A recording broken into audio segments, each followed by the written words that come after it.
한반도의 주요 이슈들을 새로운 시선으로 풀어봅니다. 청취자 여러분 안녕하십니까? 통일전망대 아나운서 김은성입니다. 지난 19일이었죠. 푸틴 러시아 대통령의 북한 방문이 이루어졌습니다. 무려 24년 만의 방북인데요. 이번 푸틴 대통령의 방북과 북러 정상회담은 한미일 삼각 공조에 맞서는 북중러의 신냉전 구도를 더욱 선명하게 보여줬습니다. 그만큼 한반도 주변 정세가 급변하고 있음을 보여주고 있는 거죠. 여기에 남북 대화의 창은 오랜 기간 단절돼 있는 것이 한반도의 냉혹한 현실입니다. 조국을 위해 목숨을 바친 순국선열과 호국 영령을 추모하고 그 숭고한 뜻을 기리는 6월, 통일전망대에서는 호국 보훈의 달을 맞아서 특별 기획 한반도의 길을 준비했습니다. 오늘의 한반도 안보 현실을 진단해보고 한반도 평화를 위한 새로운 길은 무엇인지 함께 모색해 보고자 합니다. 통일전망대 호국 보훈의 달 특별 기획 한반도의 길, 지금부터 본격적으로 시작하겠습니다. 함께하는 평화 함께 여는 미래 국민의 방송 KBS 호국 보훈의 달 특별 기획 한반도의 길, 두 분의 전문가와 함께 하도록 하겠습니다. 한국국가전략연구원의 문성묵 통일전략센터장님 나오셨습니다. 어서 오십시오. 안녕하십니까. 문성묵입니다. 자, 연합뉴스 장용훈 북한 전문 기자 나오셨습니다. 어서 오십시오. 예, 안녕하십니까. 네. 자, 두 분 다 요즘 많이 바쁘시죠? 센터장님이 이번 주에는 또 푸틴 대통령이 방북을 해서 많이 바쁘셨을 것 같아요. 네, 그렇습니다. 네. 어쨌든 이 나라들 사이의 관계가 좋아지는 것은 사실 박수를 쳐야 할 일이지만 그러나 국제사회에서 정말 불법으로 제재 소외된 이 두 정상이 만난다고 하는 것, 그쵸. 이건 정말 마음이 매우 불편하고요. 네. 또 걱정도 좀 됩니다. 알겠습니다. 오늘 이런 상황들에 대해서 함께 고민해보고 이야기를 나눠보도록 하겠습니다. 저희가 한반도의 길을 잡으면서 동북아 정세를 좀 짚어보고 싶습니다. 일단은 뭐 북중러와 또 한미일 간에 또 이런 표현을 쓰더라고요. 신냉전 시대다라는 표현들을 쓰는데 어떤 역학관계들이 있는지를 좀 짚어보도록 하겠습니다. 자, 그 전에 이제 2024년도 여러 가지 복합적인 변수들이 많은데 한반도 안보 점수를 좀 주신다면, 사실 진행자 입장에서는 점수를 매기라고 하는 게 좀 애매하긴 합니다만, 먼저 우리 자주 나오고 계신 우리 장 기자께 한번 여쭤보겠습니다. 한반도 점수 몇 점 주시겠습니까? 글쎄요. 일단 뭐 점수를 매긴다는 게 늘 부담스러운 그렇죠. 일일 수밖에 없는데요. 네. 학교에서 학생들 학점을 줄 때도 굉장히 고민할 수밖에 없는 그런 영역인데, 일단 안보라는 것이 물론 이제 우리가 뭐 국방, 외교 뭐 이런 것들로 나눠보지만 과연 대한민국 국민들이 얼마나 지금 한반도의 상황이 안전하다고 느끼고 있는가라는 것이 지금 우리가 매길 수 있는, 이 정부가 국민들로 하여금 스스로 안전하다고 느끼게끔 만들고 있구나라는 것을 가지고 평가를 해볼 수 있을 것 같은데, 일단 안보 그러면 이제 크게 두 가지 영역으로 나눠볼 수 있겠죠. 국방이 있을 수 있고 외교가 있을 수 있겠는데, 일단 국방 부분에서는 비교적 높은 점수를 줄 수 있겠죠. 특히 한미동맹이 강화가 됐고 그리고 그 외에도 여러 가지 준비들을 착실히 하는 모습을 보여줬고, 반면에 외교적으로는 좋은 점수를 좀 주기 어렵지 않나. 왜냐하면 지금 이제 우리가 이제 본격적으로 논의하게 될 뭐 북러 간의 문제도 그렇지만 뿐만 아니라 최근에 변화하는 정세 속에서 우리가 너무 일방적인 외교, 어느 한쪽으로 치우친 외교를 하고 있는 것 아닌가. 그러다 보니까 오히려 그 대화로 현재 상황을 지켜나가는 외교 쪽에서는 후한 점수를 좀 주기 어렵다. 뭐 그런 정도로 평가할 수 있을 것 같습니다. 알겠습니다. 구체적인 점수는 말씀을 피하셨고요. 이제 국방과 외교로 구분해서 총평을 해주셨는데, 우리 센터장님은 어떻게 점수를 매기시겠습니까? 네, 우리 장용훈 기자님 생각하고 뭐 크게 다르진 않다고 생각을 하는데, 네.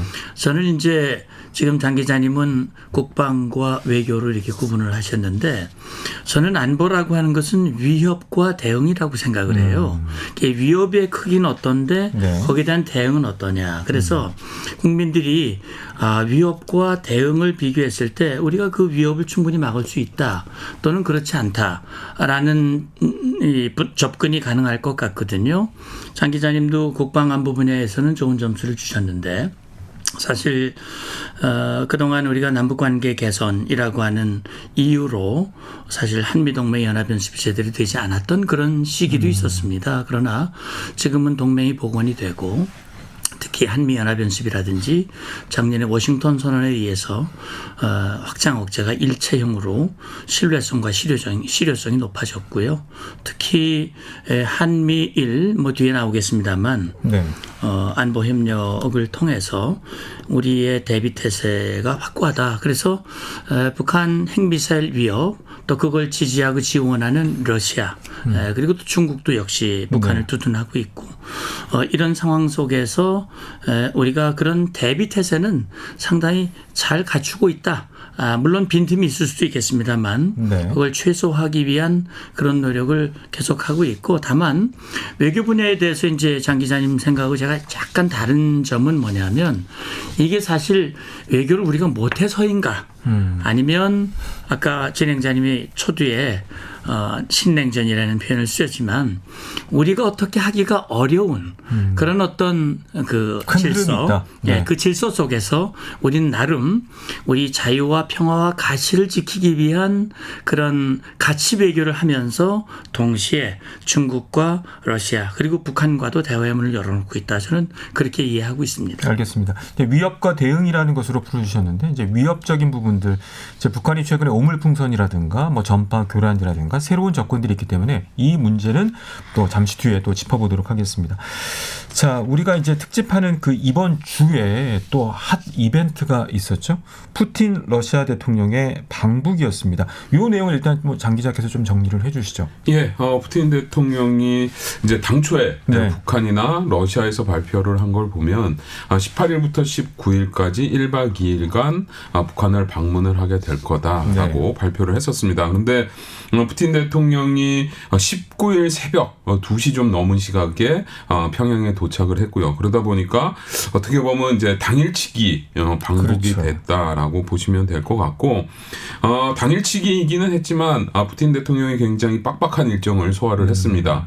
김일성 광장에서 열린 환영식에 참석을 했었고요. 그리고 나서 확대 회담 그리고 단독 회담 네. 그리고 포괄적 전략적 동반자 관계에 대한 조약 이거에 대한 서명을 하기도 했고요. 그러한 일정들을 소화를 하고 당일치기 일정을 마치고 다음 순방국이었던 베트남으로 떠났는데 사실은 이제 18일 오후께 도착을 하기로 예정이 돼 있었다가 저녁 시간대죠. 어떻게 보면 지각이다라고 네. 할 수 있겠죠. 늦게 도착을 했고 사실 푸틴 대통령이 지각을 한 게 이번은 처음은 아니고 외교 무대에서 유명하죠. 종종 네. 그렇게 지각을 하는 모습을 보여줬었는데 결국은 이번에도 또다시 지각 외교를 되풀이했다라고 네. 볼 수 있겠습니다. 자, 이번에 이제 북한과 러시아의 정상회담의 의미를 잠시 뒤에 짚어보도록 하겠고요. 약간 가십성으로 아까 좀 장 기자께서도 얘기가 됐습니다만 원래 1박 2일인데 21시간 정도, 약 21시간. 네. 그리고 심지어는 또 새벽에 도착을 했어요. 이제 지각인데 센터장님께서 이걸 어떻게 보시는지요? 뭐 여러 가지 또 해석들이 나오더라고요. 늦은 원인이 정확히 뭔지 저도 잘 모르겠습니다. 또 공개된 내용도 없고요. 네. 그러니까 사실은 김정은 네. 북한 국무위원장이 평양 순안공항에 나와서 네. 영접하기 위해서 대응했단 말이죠. 네. 대기를 했는데 이게 사전에 늦는다고 통보가 된 것인지 기다렸는지. 그냥 어떻게 된 건지 밤잠도 못 자고 네. 거기서 사실 벌 쓰듯이 기다렸거든요. 그게 이제 그동안 보면 이 푸틴 대통령의 지각 도착이 여러 차례 있었고 그게 어떤 정치적 외교적 주도권 확보를 위한 이 조치가 아니냐 협상 전술이 아니냐라는 그런 해석도 있기는 합니다만 이번에 사실은 김정은의 초청에 따라서 국빈 방문을 하는 것인데 그걸 그런 의도를 가지고 일부러 지각했다고 되는 건 납득하기가 어렵거든요. 그렇죠. 예, 저는 그래서 다른 어떤 이유도 있을 것이다. 왜냐하면 푸틴의 방북을 미국은 불법이라고 얘기를 하고 있고 국제형사재판소에서 러시아를 떠날 수 없도록 돼 있는데 이제 다니고 있는 거거든요. 그럼 누구라도 만약에 국제법에 따라서 체포할 수도 있는 건데 네. 제가 볼 때는 아마 이게 뭐 좀 야밤 도주하는 식으로 야밤에 싹 갔다가 그렇게 또 야밤에 싹 떠나고 이런 게 아닌가라는 그런 추정입니다. 이건 제 개인적인. 또 전쟁 중이기 때문에 네. 또 뭐 안보나 위협에 대한 부분도 뭐 신경 쓸 그런 수도 것들을 있겠네요. 염두에 둔 그런 행보일 가능성도 있고 아마 그런 것들이 이 북한이나 또는 베트남의 묵인 하에 네. 그런 동선이 이어질 가능성도 저는 있겠다라는 생각을 합니다. 알겠습니다. 자, 이제 그 푸틴 대통령이 방북한 이후에 뭐 외국 언론들뿐만 아니라 국내 언론들도 어떤 결과들이 나오는지 어떤 함의가 있는지에 대해서 많이 이제 분석들이 나오고 있습니다. 뭐 대표적인 게 이제 포괄적 전략 동반자다. 이게 준 동맹에 뭐 상응한다. 뭐 이런 얘기도 나오고 있고 이제 유사시의 자동 군사 개입 문제도 있는데 일단은 이 포괄적 전략 동반자 관계를 어떻게 봐야 될까요? 네, 장 기자께서 좀 한번 얘기를 좀 해주시죠. 예, 일단은 과연 이것을 어떻게 볼 것인가. 네. 그러니까 러시아 측에서는 포괄적 전략적 동반자 관계라는 외교적 언수를 사용하고 있고 김정은 위원장은 정상회담을 마친 뒤에 동맹 관계가 복원이 동맹이라고 됐다. 표현했죠. 예, 동맹이라는 단어를 3번이나 사용을 했습니다. 그러니까 어쨌든 북한 쪽에서는 이번 조약에 대해서 동맹을 복원하는 조약으로 받아들이고 있다라고 봐야 될 것 같고 네. 그러한 측면에서 사실은 이번에 맺어진 조약 안에 어떠한 내용이 담겨져 있느냐라는 부분들이 굉장히 중요할 수밖에 없는데요.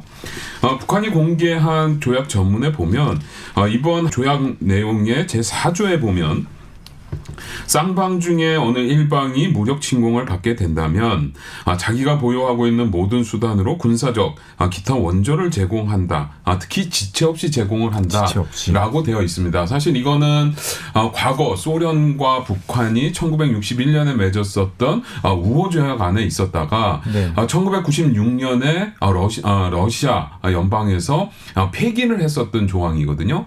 그러한 것들이 이번에 다시 등장을 하고 다시 살아났다라는 측면에서 보면 어쨌든 지금 러시아 같은 경우에는 우크라이나 전쟁을 통해서 미국과 맞서고 있는 상황이고요. 북한 같은 경우에는 핵 개발이라는 것에 대한 이유로 미국과 국제사회로부터 가진 제재를 받고 있는 상황에서 두 국가의 이해관계가 맞아떨어지면서 관계가 더욱 공고히 돼가는 그런 국면으로 평가해 볼 수 있지 않을까라고 생각이 듭니다. 네. 자, 센터님께서 어떻게 보시는지 포괄적 전략 동반자 관계 사실 외교적 수사 원사들이 참 좀 어렵더라고요. 뭐 포괄적, 전략적 이거를 준 동맹으로 봐야 되는지 어떻게 판단하시는지요? 네, 그러니까 이제 러시아의 외교 관행을 보면 대개 4가지 수순으로 되어 있는데 기존에 2000년에 맺었던 러시아와 북한 간의 설린 우호에 관한 조약은 네. 기본적으로 1차적인 관계입니다. 일반적인 1차적인 관계고 그게 이제 조금 발전하면 협력, 그다음에 전략 포괄 전략적 네. 관계 그 마지막 4번째 단계가 이제 전략적 동맹이거든요. 네. 사실은 러시아가 동맹을 맺고 있는 나라는 제가 알고 있기로는 아르메니아 하나 정도라고 그래요. 그러니까 지금 북한은 지금 이번에 북한이 공개한 조약의 정식 이름이 포괄적인 전략적 동반자 관계에 관한 조약으로 명칭이 돼 있는데 그러니까 기존의 조약보다 2단계 정도 높아졌다. 마지막 단계는 수사적으로 보면 아닌 것 같다라고 제목만 보면. 네네. 그런데 금방 장 기자님이 소개해 주신 이게 지금 조항이 23개 조입니다. 무지무지 많습니다. 맞네요. 예, 조약이 굉장히 길고요. 포괄적인 내용이 다 들어가 있는데 그중에 4조 내용만을 보면 이게 사실은 즉각 개입, 자동 개입으로 해석될 여지가 있는 조항이거든요. 네. 그렇다면 이건 동맹국 간에나 쓸 수 있는 표현이고 이미 61년도에 유사한 표현이 들어가 있습니다. 네. 이게 전쟁 시죠. 그렇죠. 전쟁 시죠. 그러니까 무력 침공을 받아 전쟁 상태에 처하게 되는 경우 이렇게 돼 있는데 사실은요, 이거 좀 우리가 좀 씹어봐야 돼요. 이 문장을요. 그러면 북한이 6.25 전쟁, 정전협정 체결 이후에 어느 나라로부터 무력 침공을 받은 적이 있는가? 그렇죠. 북한은 뭐 끊임없이 미국이 또는 한국이 북한을 침공한다고 말하지만 한 번도 없거든요. 러시아도 마찬가지죠. 구소련 해체 이후 지금까지 침공받은 적이 단 한 번도 없거든요. 오히려 러시아가 우크라이나를 침공을 했죠. 침공을 했죠. 예, 그러니까 이게 이제 이걸로 보면 동맹에 버금가는 그런 형태의 내용이 들어간 건 분명합니다. 그런데 한국도 미국과 동맹 조약을 맺고 있지 않습니까? 그런데 한미 동맹, 한미 상호 방위 조약에는 자동 개입 조항이 없습니다. 그러니까 전시가 됐을 때 미국이 즉각적으로 우리를 돕도록 돼 있지 않습니다. 협의하도록 돼 있거든요. 네. 그래서 어떻게 보면 문장만으로 보면 이 조약이 러시아와 맺은 조약이 훨씬 더 강력한 표현이 들어가 있긴 한데 그런데 이건 이제 맺은 거고 이제 비준 절차가 필요하고 조약이라고 하는 것은 이행을 해야 의미가 있는 것이거든요. 그래서 이게 과연 이행이 어떻게 될 수 있을지는 좀 지켜볼 필요가 있습니다. 네. 지금 현재 우리나라랑도 러시아와도 관계가 있지 않습니까? 네. 포괄적까지는 아니지만 전략 관계라고 볼 수 있죠. 네, 그렇습니다. 그래서 그 포괄적이라고 집어넣는 것이 좀 북한을 예우했다라고 볼 수도 있을까요? 그렇죠. 지금 저희가 네. 요번에 맺어진 조약에 4조를 집중해서 보지만 조약에 굉장히 많은 내용들이 들어 있고요. 특히 8조에 보면 방위 능력을 강화할 목적 밑에 공동의 조치를 취하기 위한 제도들을 마련한다라고 되어 있습니다. 결국은 군사 기술적으로 협력하겠다라는 의지를 보여주고 있는 부분이라고 할 수 있겠고요. 네. 또 10조에 보면 우주, 생물, 평화적 원자력 이런 분야에서 공동 연구를 적극 장려한다라고 되어 있습니다. 사실 북한의 핵 개발 이런 것들을 감안을 하면 평화적 이용이라고 하더라도 원자력 기술에 대한 협력을 하기가 굉장히 어렵거든요. 네. 그러한 측면에서 보면 이번 조약은 그냥 단순하게 우리가 알고 있는 일반 국가들 간의 어떤 관계를 규정한 문서보다 훨씬 더 함축적이고 훨씬 더 나아간 내용을 담은 그러한 문서로 봐야 될 것 같고 앞에서 문 센터장님께서 말씀하셨던 것처럼 결국은 이행입니다. 어떻게 이행이 되는지를 지켜봐야 되는 부분들이 분명히 있기는 한데 네. 어쨌든 최근에 북한과 러시아가 처해져 있는 상황 특히나 푸틴 대통령도 정상회담을 마치고 나서 여러 차례 미국에 대한 이야기를 했습니다. 미국과 맞서고 있는 상황에 대한 이야기를 하고 있는데 결국은 이러한 상황에서 특히 미국이 대선이라고 하는 굉장히 큰 정치적 이벤트를 앞두고 있는 상황이기 때문에 그러한 측면에서 아주 조기에 조금 빠르게 협력을 강화하면서 뭔가 보여주려고 할 가능성들도 있지 않겠는가라는 생각도 듭니다. 저는 이제 푸틴 대통령이 처음 방북했을 때 속보로 뜬 내용 중에 하나가 미국의 패권주의에 같이 맞서겠다라고 약간 뭐라고 그럴까 이게 프레임을 편가르기를 해야 된다고 하나요? 그런 것들이 좀 더 공고해지지 않았나라는 생각도 갖게 되는데 어떻습니까? 이게 분석하는 분들을 보면은 과연 누가 더 이득이었는가 이번 그 북한과 러시아의 관계에 있어서 러시아가 지금 우크라이나 전쟁 때문에 굉장히 어려움이 있을 때 김정은 위원장이 나서서 포탄을 보내줬고 굉장히 고마운 마음을 갖고 있지 않았나.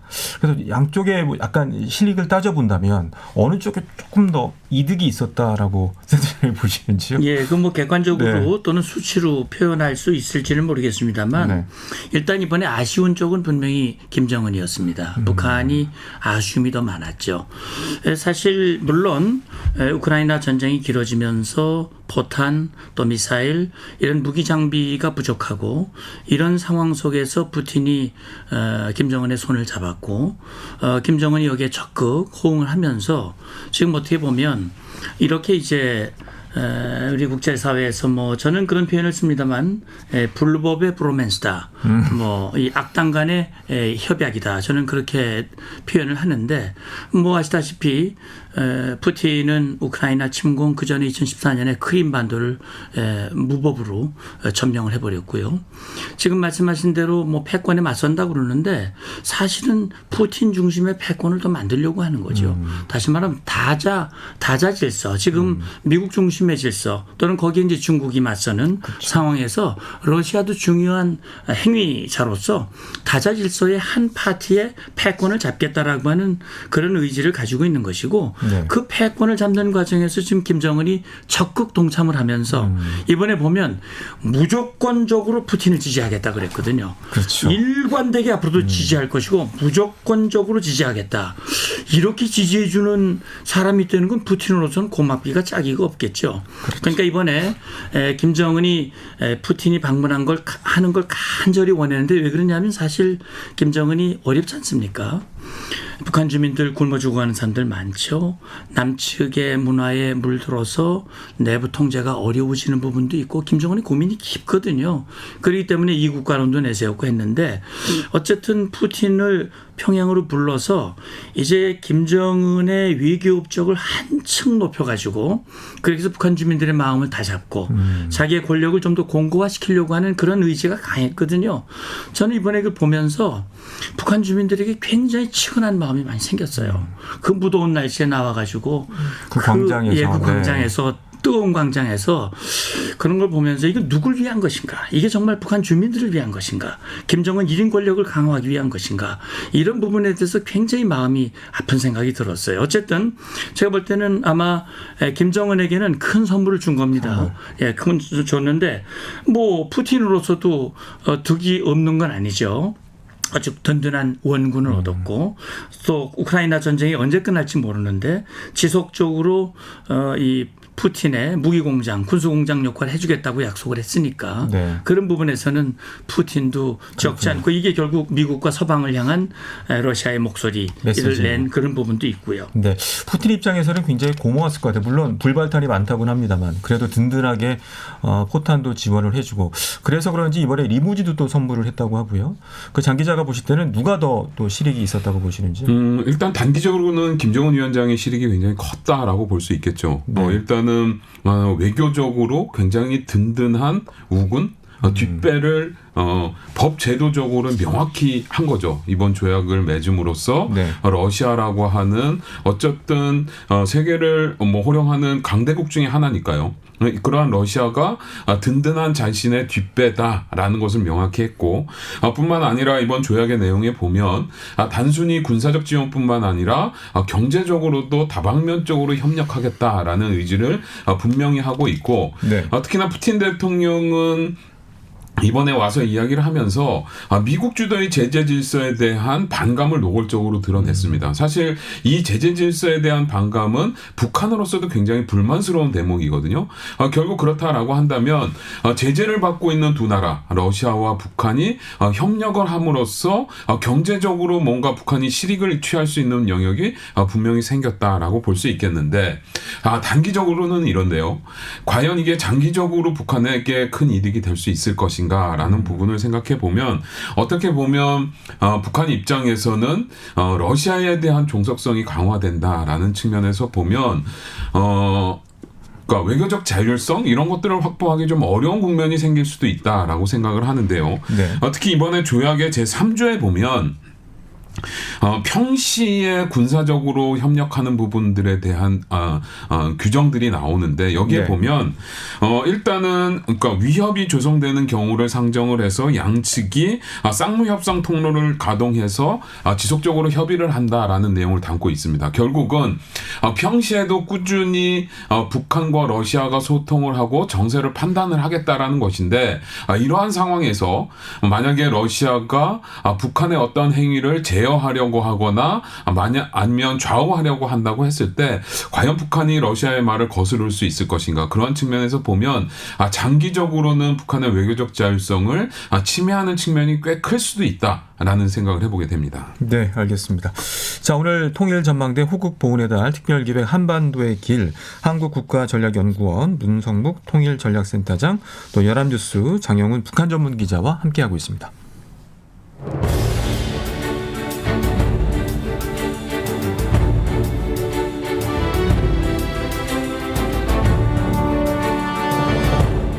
우리 모두의 작은 노력이 큰 통일을 이룰 수 있습니다. 한민족의 화합과 통일, 한민족 방송 통일전망대가 함께합니다.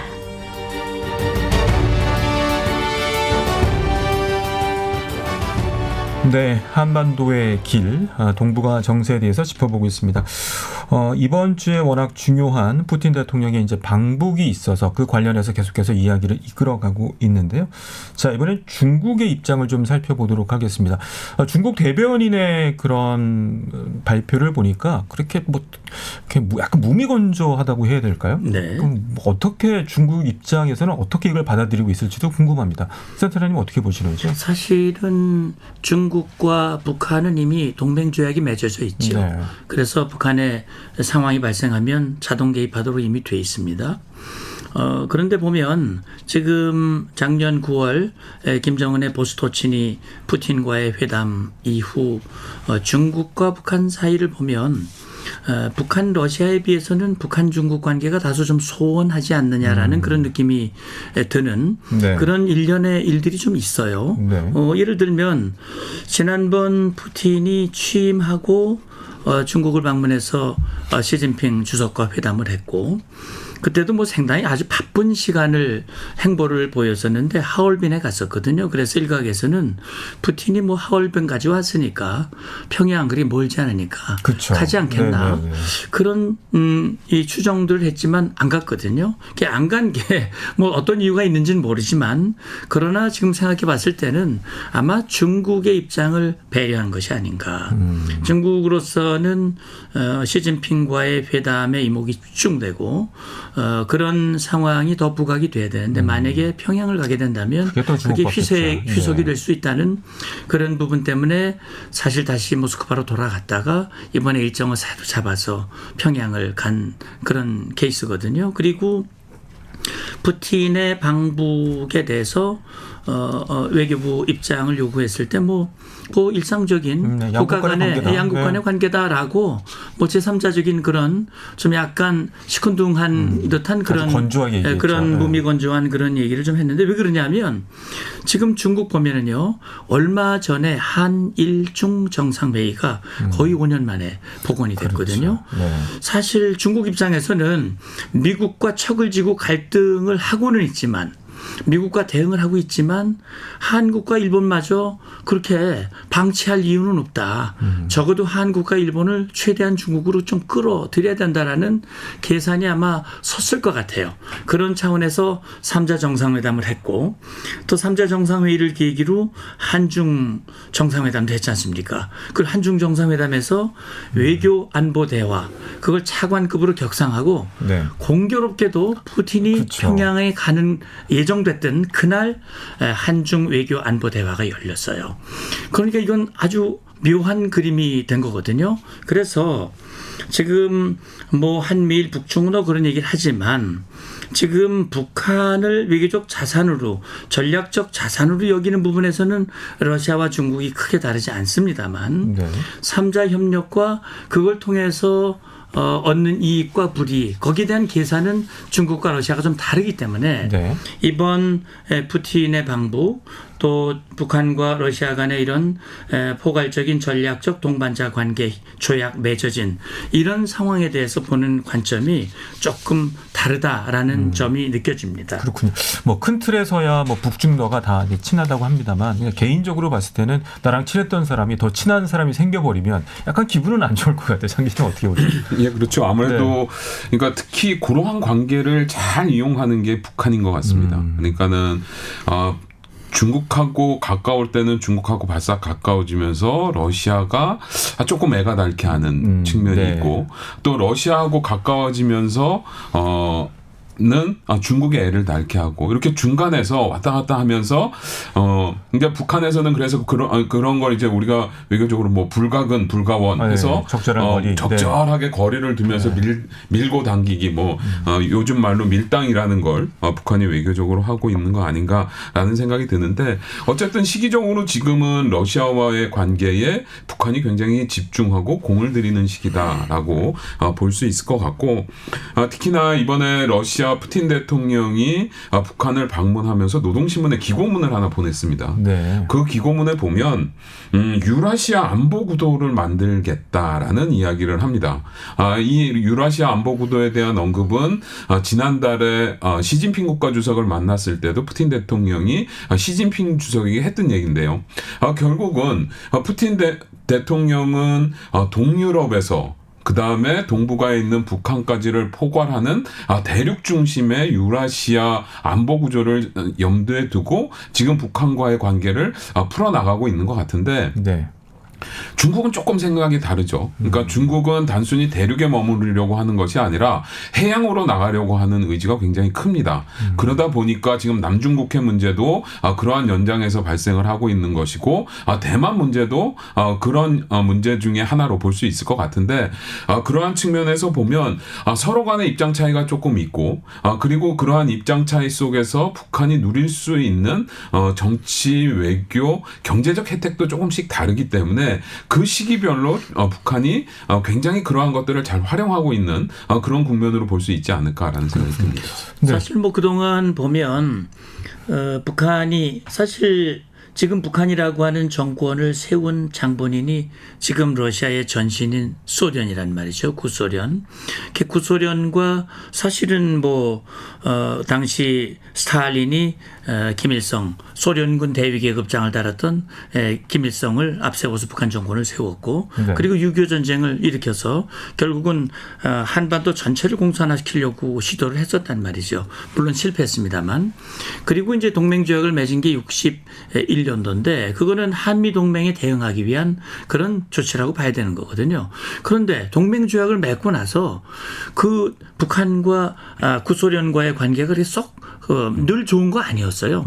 그러니까 말씀하신 장 기자님 말씀대로 북한은 널뛰기 외교하면서 일관되게 앞으로 이걸 이행해 나가겠다. 어떤 상황 속에도 이걸 잘 지켜나가겠다라는 걸 강조하는 걸 보면서 과거에 굉장히 사이가 들쭉날쭉했던 걸 염두에 두고 지속적으로 잘 하겠다라고 하는 그런 다짐과 약속이 아닌가라는 생각이 들었는데 그래서 저는 그런 생각을 합니다.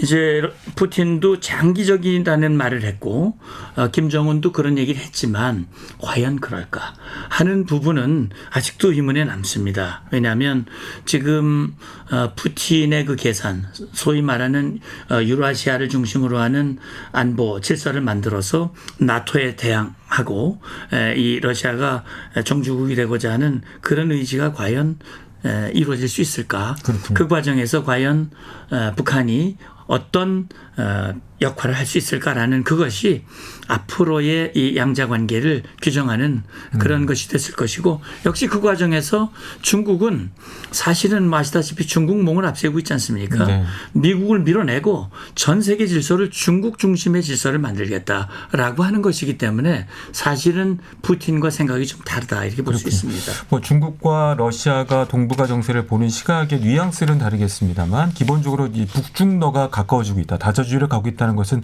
흐름인 것 같은데 이것만을 놓고 봤을 때 이제 한반도 우리나라의 그 안보 상황과 정세로 봤을 때는 어떻게 봐야 될까요? 더 안 좋아졌다고 봐야 되는지 어떻게 보시는지 장 기자님께서. 뭐 두 가지 측면이 다 있을 수 있겠죠. 일단은 북중러의 협력은 지정학적으로 불가피한 선택일 수밖에 없다라고 생각을 합니다. 특히 북한 입장에서. 네. 북한 입장에서는 중국과 러시아 모두와 육로로 연결이 되어 있는 위치에 있기 때문에 이들 국가들과 협력을 할 수밖에 없을 거고 더군다나 북한의 핵과 미사일 개발에 대해서 국제사회의 압력이 커지고 있는 상황에서 결국은 자신들의 우군이 되어줄 수 있는 그런 동료가 되어줄 수 있는 국가들이라고 해봐야 중국, 러시아밖에 없기 때문에 네. 그러한 측면에서 보면 일단은 분명히 이러한 협력 북중러 협력을 통해서 한반도 문제를 해결하는 데는 굉장히 어려움이 있을 수 있다라고 볼 수 있겠습니다. 네. 저는 이제 그런 생각이 들어요. 이제 김정은이 새로운 조약을 체결하고 북러 관계가 과거 할아버지 시대에 북한과 소련과의 동맹 관계보다도 훨씬 공고해진 그런 아주 최고의 관계가 됐다라고 얘기를 하면서 제가 볼 때 그렇게 얘기하는 거는 내가 할아버지보다 훨씬 위대한 외교적인 업적을 이룬 거야. 입지를 단단히 하는. 그걸 네. 이제 말하고 싶은 거거든요. 근데 과연 그게 그렇게 될 것인가 하는 부분에 대해서는 저는 의심이 좀 있어요. 왜 그러냐면 지금 북한에 대해서 중국과 러시아가 일방적으로 지지를 하고 있고 그동안 유엔 안보리가 북한의 핵 미사일 개발에 대해서 불법으로 규정하고 제재를 해왔고 그게 북한 김정은에게는 상당히 아픔이 됐었어요. 네. 그러나 이제 세계 질서가 미국과 중국이 대립하고 또 러시아가 우크라이나를 침공하면서 이게 이제 서방 대 반서방. 그러니까 지금 중국과 러시아는 반미 연대에 같이 쓴 겁니다. 연대는 섰지만 서로 이익이 다르기 때문에 다른 목소리와 다른 결을 내는 거고 있는 건데 네. 어쨌든 그런 차원에서 지금 보면 북한이 이번에 이제 러시아와 공고히 손을 잡았는데 이제는 김정은이 한미동맹을 뭐 이러쿵저러쿵 말할 계제가 이제 안 된다. 이렇게 자기도 그렇게 동맹 맺고 이제 러시아와 하면서 한미동맹하고 한미연합연습하고 한미가 함께 하는 거에 대해서 이제 뭐라고 할 그런 명분과 자격도 이제 없다. 전 그런 생각도 들고요. 다만 북한 비핵화에 대해서는 좀 어려움이 있을 수 있다. 중국과 러시아가 뒷배를 보고 유엔 안보리 제재 결의가 무력화되고 있기 때문에 네. 분명히 그런데 저는 중국과 러시아가 북한 편에서 북한의 위협과 도발을 지지하지 않고 계속 방치하고 책임을 미국으로 전가하면 한국도 가만히 있을 수는 없거든요. 그러면 한미 동맹이 강화되고 한미일 안보 협력이 강화되고 이건 분명히 중국과 러시아에게도 이익이 되지 않습니다.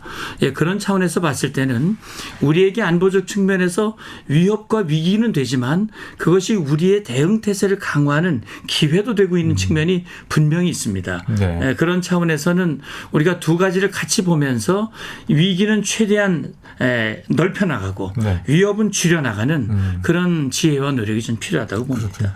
한마디로 얘기하면 이제 뭐 북중러라든가 한미일 이 관계가 되면서 이제 고차 방정식이 돼서 다양한 변수들을 더 고려를 해야 되지 않을까 생각을 해봅니다. 자, 이제 북중러의 관계 짚어봤는데 이제 한미일 공조 상황들도 좀 짚어보도록 하겠습니다.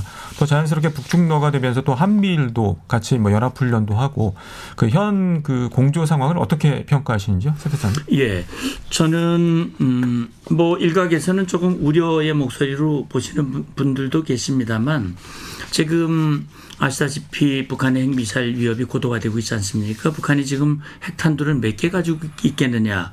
전문가들 사이에서 의견이 좀 갈리고는 있으나 최대 90개 정도를 가질 수 있다.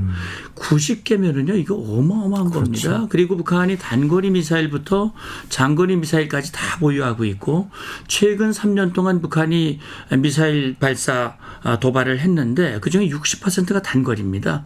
우리를 겨냥한 미사일입니다.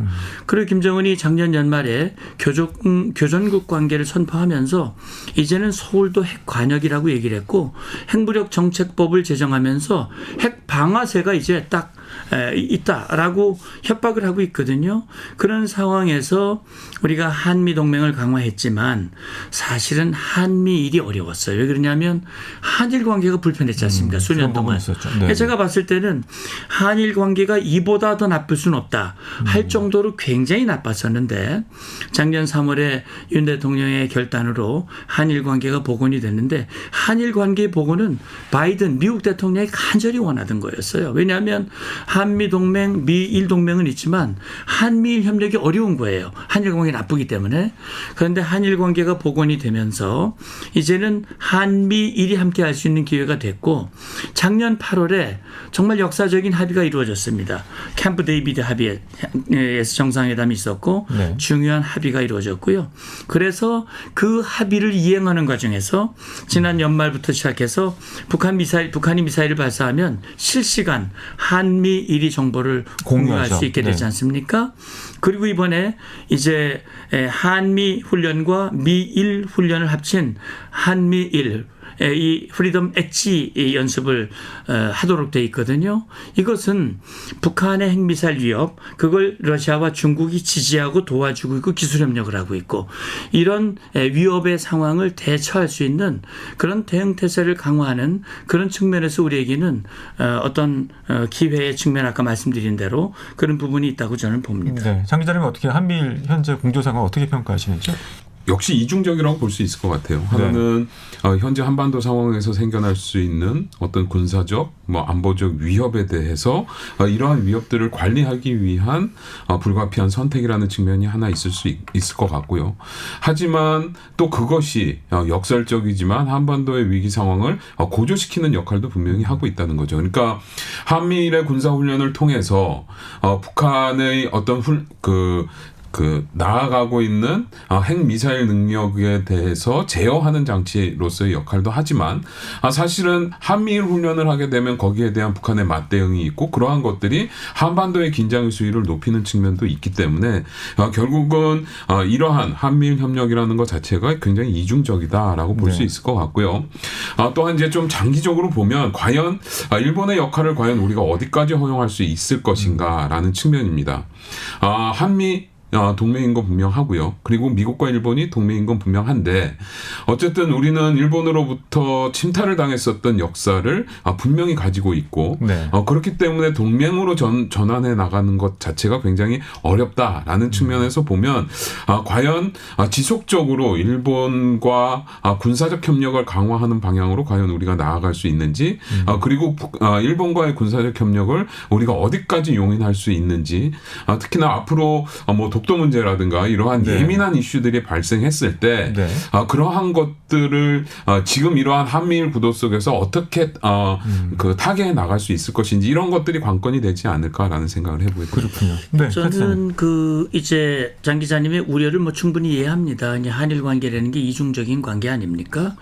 이익을 공유하는 측면도 많이 있고 그러나 역사 문제도 있고 또 독도 북한 이제 일본이 역사를 왜곡하는 그런 측면이 분명히 있기 때문에 우리 국민들 감정 속에는 상당히 이중적인 부분이 분명히 있습니다. 그래서 지금 정부의 입장은 한국과 일본이 공유할 수 있는 이익은 극대화시키고 그다음에 위험은 최소화시키는 그래서 과거 역사 문제라든지 서로 갈등의 요인들을 하나하나 해결해 나가는 그런 노력을 합니다. 다만 저는 여기서 한 가지 우려의 목소리를 얘기하고 싶은 것은 일본이 분명히 제국지 시절에 대한민국을 침탈하고 국권을 뺏어가고 우리에게 고통을 준 건 분명하지만 지금의 일본은 과거의 일본은 아니거든요. 그렇기 때문에 지금의 일본을 과거의 잣대로 자꾸 보면서 일본을 경계하고 하는 문제에 대해서는 우리가 조금 주의할 필요가 있다고 생각이 되고요. 다만 우리가 이제 현실에 처한 대로 아까 말씀드린 그런 이중적인 특수한 문제 한일 관계가 있기 때문에 저는 이런 겁니다. 6.25 전쟁 당시에도 유엔군 사령부가 결성이 됐었고 그 유엔사의 기지 역할을 한 것이 바로 일본이었습니다. 그리고 지금 유엔사가 한국 서울에 와 있죠. 평택에 지금 유엔군 사령부 본부가 와 있습니다만 후방 기지가 지금 일본에 있습니다. 그래서 UNC는 작년에도 한국 국방부와 유엔사 참전국 국방장관 회의도 처음으로 열었고 그다음에 UNC는 정전을 관리하는 기능과 함께 유사시 포스 프로바이더 전력을 제공하는 기능을 가지고 있는데 그 후방 기지의 역할이 일본입니다. 그렇기 때문에 일본과 일정 수준의 어떤 안보 협력을 유지하는 것이 유사시 북한의 재침을 억제하고 만약에 그 억제가 실패했을 때 효과적으로 대응하는 데 있어서는 꼭 필요한 부분이 분명히 있습니다. 그런 차원에서 예를 들어서 일본의 지상군이 한반도에 진주하는 거라든지 이런 건 우리가 허용할 수 없겠습니다만 지금 프리덤 엣지 훈련도 다영역 훈련이지만 지상보다는 해상이나 공중이나 이런 부분들을 더 강조한다는 점을 이해하시면 좋겠어요. 알겠습니다. 자, 저희가 또 할 얘기들이 참 많은 것 중에 하나가 미국의 이제 리더십 변화라든가 또 대만과 중국 간의 문제가 발생하면 한미일 이 전력과 그 공고함이 어떻게 될 것인지도 중요합니다만 다시 남북 관계로 좀 넘어가 보도록 하겠습니다. 현재 남북 관계를 보면은 대화가 전혀 열려 있지 않고요. 또 9.19 이제 군사 합의가 무효화가 되면서 양측이 이제 군사 훈련들도 진행을 하고 있습니다. 최근에는 또 오물풍선이라든가 새로운 그런 도발도 이어지고 있는데 지금 대화의 루트가 막혀 있다는 것이 좀 큰 문제라고 생각하는데 어떻게 생각하십니까? 예, 그렇습니다. 일단은 대화 자체가 완전히 단절되어 있는 상황이고요. 그러니까 지금 같은 경우에는 우리가 북쪽에 뭔가 알릴 네. 것이 있는 그러한 상황에 오더라도 직접 대놓고 북한에 전달하지 못하고 언론을 통해서 전달하거나 심지어는 뭐 군사분계선 또는 판문점에서 확성기 방송을 하거나 이러한 방식으로 전달할 수밖에 없다라는 점이 굉장히 어려운 부분이다라고 할 수 있겠고, 물론 지금 현재 남북 간의 관계가 굉장히 안 좋고, 그리고 북한의 잘못된 행위들, 뭐 오물풍선을 날린다든가 아니면 GPS 교란 행위를 한다든가 이러한 잘못된 행위들이 분명히 존재를 하고 있는데, 사실 이제 전쟁 중에도 대화의 채널은 열려져 있어야만 한다라고 하는, 어떻게 보면 뭐 아주 단순한 아주 오래된 명제를 고려를 한다고 하더라도 어떻게든 채널을 복원하기 위한 정부의 노력은 시도되어야 되고 이루어져야만 하지 않을까라는 생각을 해봅니다. 네, 센터장님 어떻게 보시는지 지금 북한이 무기의 고도화가 계속 진행이 되고 있고 또 다양한 새로운 도발까지 이루어지고 있습니다. 근데 대화는 지금 안 되고 있고요. 어떻게 평가하시는지요? 네, 뭐 저는 장 기자님 말씀에 전적으로 동의합니다. 그러니까 대화가 분명히 필요해요. 그리고 전쟁 중에도 대화를 하지요. 그러니까 6.25 전쟁이 진행되는 동안에도 51년부터 2년여 동안 정전 협상이라는 게 이루어졌거든요. 네. 전쟁 중에도 대화가 분명히 필요합니다. 전 뭐 북한 군인들과 직접 50번 넘게 직접 대화를 했던 경험을 가지고 있기 때문에, 그런데 이제 문제는 뭐냐 하면 북한이 대화의 문을 닫았거든요. 네. 그리고 남북 간의 하드라인, 다시 말하면 군사 실무적 차원에서 소통 채널도 모두 끊어버렸어요. 우리는 대응하고 있습니다. 우리는 매일 현장에 앉아서 대응을 하고 있고, 그다음에 북한에게 계속 대화 제의를 했습니다. 그리고 아시다시피 작년이었습니까? 담대한 구상, 윤석열 정부 출범하고 첫 해에 담대한 구상을 얘기했고, 작년에도 통일대북 정책을 얘기하면서 그걸 발전시킨 그런 얘기를 하고 있고, 또 한미 또는 한미일 그런 정상들이 만나도 한반도 문제는 대화를 통해서 외교적으로 풀어나가는 것이 기본 입장이다라는 걸 늘 강조하고 있고, 지금도 대화의 문은 활짝 열려 있습니다. 그렇기 때문에 지금 정부가 대화를 안 하겠다는 게 아니라 북한이 아예 대놓고 얘기하고 있지 않습니까? 제발 좀 대화 제의하지 마라. 우리는 이제 영원히 대화하지 않을 것이다. 그리고 김정은이 아예 이제는 통일이니 뭐니 남북 간에 연결되어 있는 모든 고리를 차단하는 그런 조치들 지금 취하고 있단 말이죠. 그러니까 우리가 대화를 위한 노력을 당연히 해야 됩니다. 네. 다만 이것보다 더 중요한 것은 북한의 도발로부터 대한민국 국민의 안전을 지키는 건 더 중요하기 때문에 지금은 그 부분에 중점을 두고 네. 이번에 북한 도발에 대해서 거기에 상응한 조치를 전 취하고 있다고 생각합니다. 네. 안보라는 것이 이제 최악적인 상황까지 가정을 해야 되기 때문에 중국과 대만의 갈등이 깊어지고 또 우크라이나 전쟁이 계속되고 있고, 혹시나 국지적 도발 가능성 같은 것은 어떻게 봐야 될까요?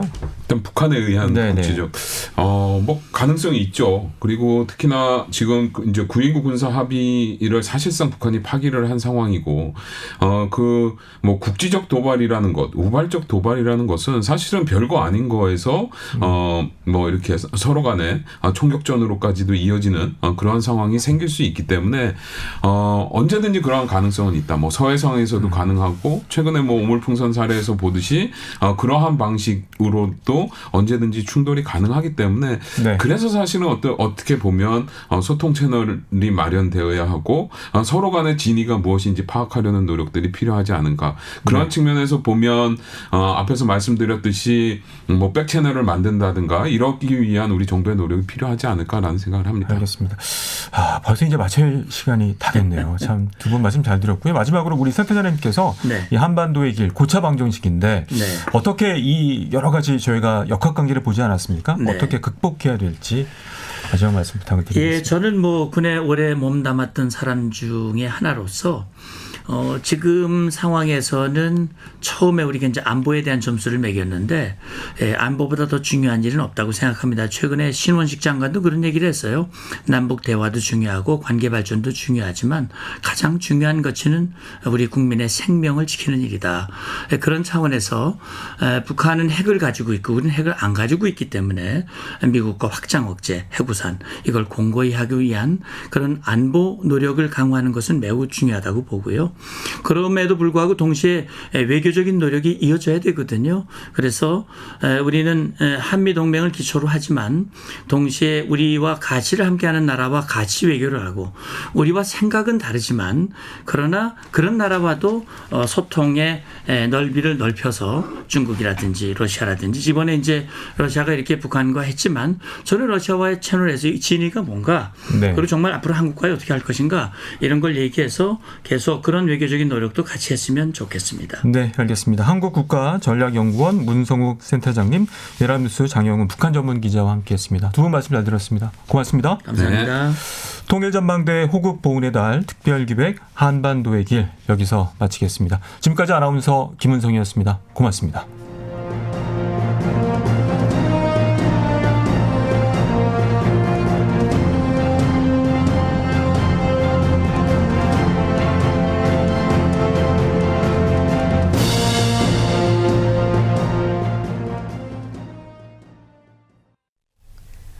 중파 972kHz, 단파 6015kHz, 한민족 네트워크 채널 KBS 한민족 제1방송입니다. 잠시 후 11시가 되겠습니다.